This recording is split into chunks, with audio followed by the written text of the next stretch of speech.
in Algebra 1, Lesson 54. There's actually sun out today and it's making shadows across my page. I hope you can see it okay. We're in Lesson 54 and talking about something called the Substitution Axiom. And I paused, let me just write this before I say words. I paused before I said this because this is one of those topics that John puts a lot of mathematical words to, and it's super straightforward and intuitive. The basic idea is that if we have two things that are equal, then we can substitute.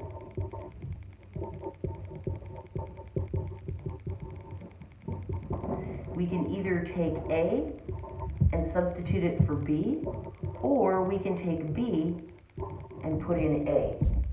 Either way works. If things are mathematically equal, we can substitute them. That is not exactly a newsflash, is it? So, let's skip on. This was part A. Part B, I don't want to talk about because we can make that point in part C, which is solving what John is now calling simultaneous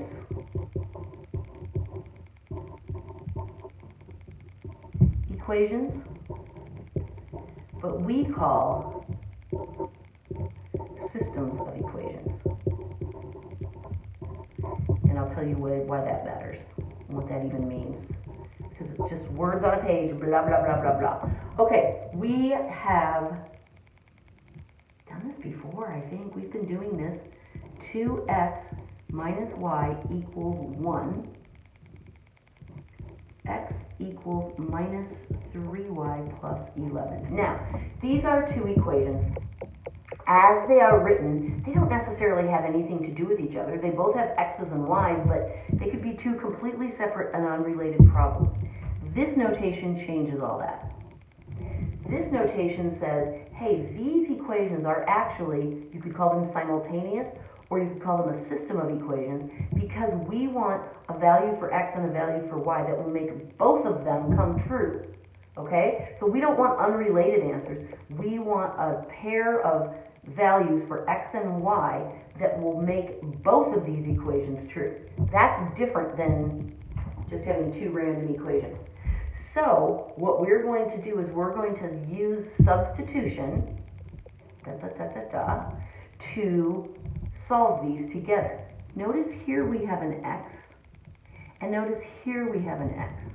What we're going to do is we're going to take this expression and we're going to put it in where this x is, right? If this is equal to x and this is equal to x, then we can put that in there and it should all be fine. And it will be. Just wait and see. So what I'm going to do is I'm going to write the original, the top expression, and I'm going to put parentheses here where the x was, right? I'll just write a little x under there so we remember. 2x minus y equals 1. That's the top one. Now I'm going to take this second equation and I'm going to say, okay, if this is equal to x and this is equal to x, then I'm going to write this in here and everything should be fine, right? I'm going to squiggle that x out now so it doesn't confuse us. All right, we substituted this in for x and now we're going to solve. Step 1, distribution.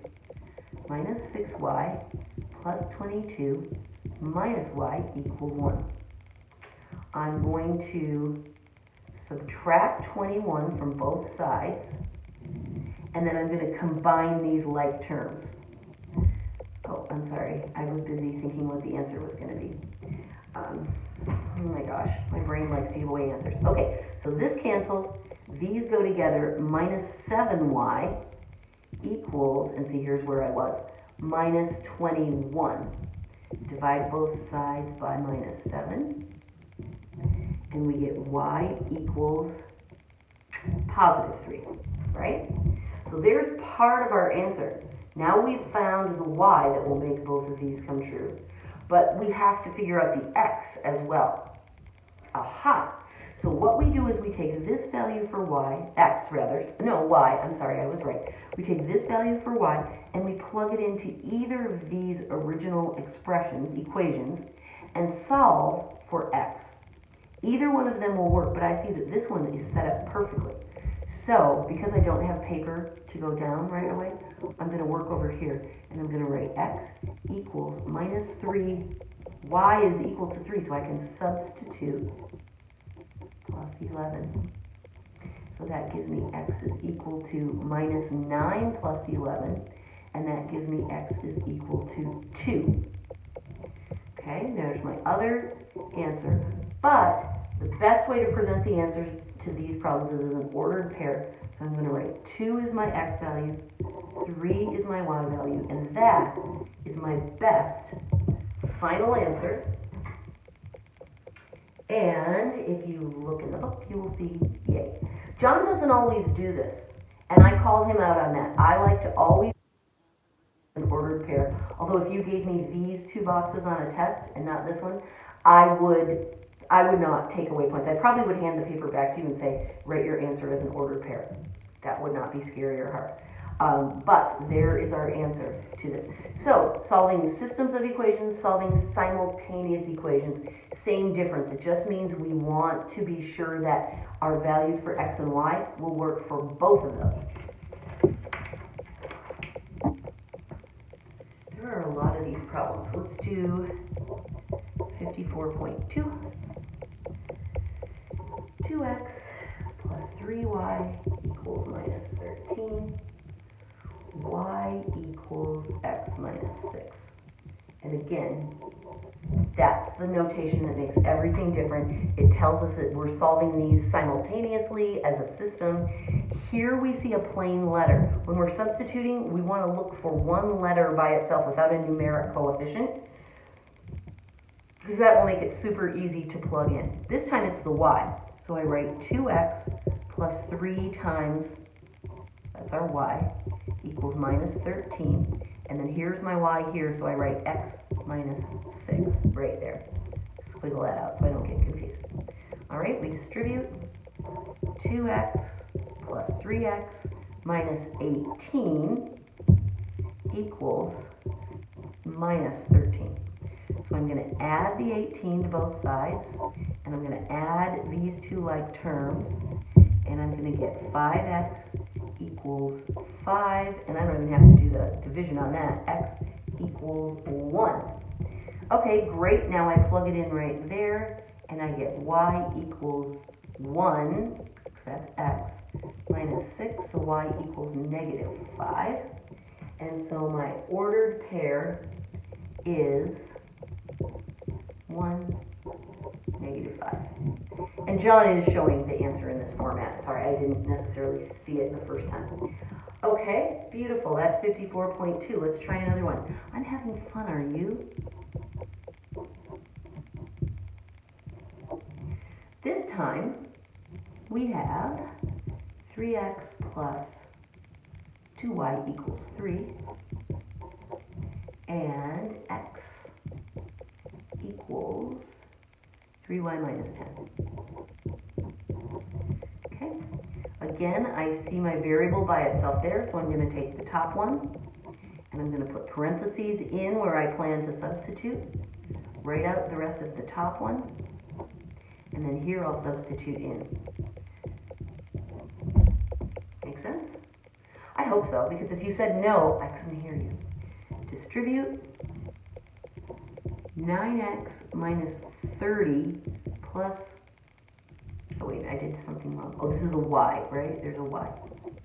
So this is a y. Plus 2y equals 3. And then I will add 30 and combine like terms in one big step. 11y equals 33. Thank you, John.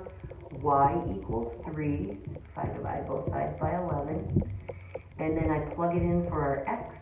X equals 3 times 3, because y is equal to 3, minus 10, which equals 9 minus 10, which equals negative 1. So my points are -1, or my point. -1 and 3. Did I get it right? Yes, that's the right answer. For 54.3. 54.4. Isn't this so fun, you guys? I love it. Oh, there's one more after this. Lucky, lucky us. Ready? Minus x minus 2y equals 4, and y equals minus 3x plus 8. Okay. When I first started writing these down, I saw the minus sign and thought, oh no, we're going to have to fix this so that this is a positive x, so we can substitute cleanly. But then I realized, no, this can be the one we plug into. This one is set up just right. So, that minus sign doesn't bother me. This minus sign doesn't bother me. There's where I'm going to put my y, equals 4. So there's my first equation with a blank where the y goes, and then here's my new value for y. Minus 3x plus 8. And now I get to solve. Now this time, I'll erase that, I don't need it. This time when I distribute, I have to remember I'm distributing that minus sign as well. So I have to be a little bit more careful. Minus x plus 6x minus 16 equals 4.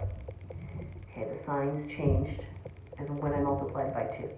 All right, I'm going to combine these, and I'm going to add 16 to both sides. Minus, it's like a minus 1, right? Plus 6, that would be 5x. This cancels.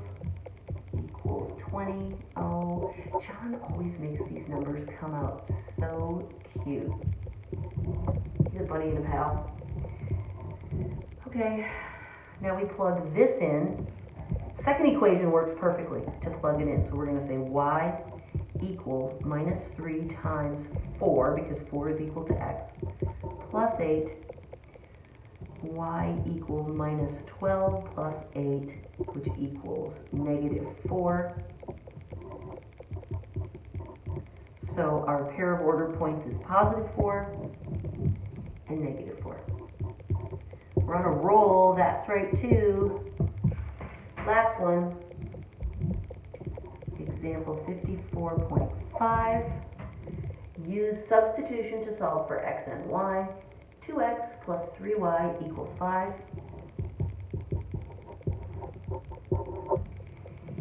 X equals y. And again, a very all-important notation that tells us this is a system of simultaneous equations. If we didn't have this, it'd be a whole different thing. So,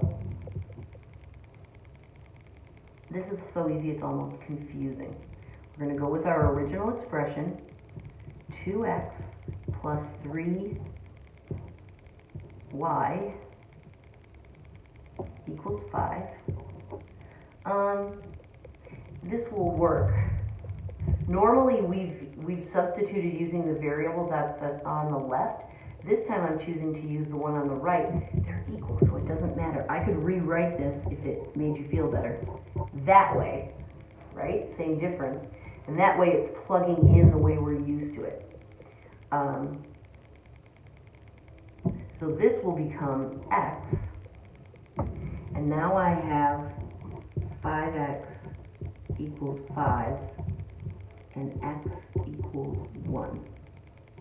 Right?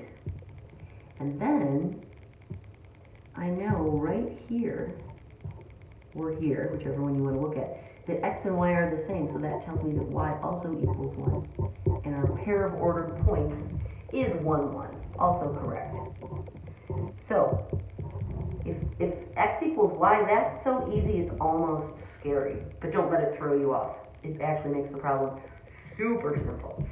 That is lesson 54. Enjoy. I hope you have great fun with it.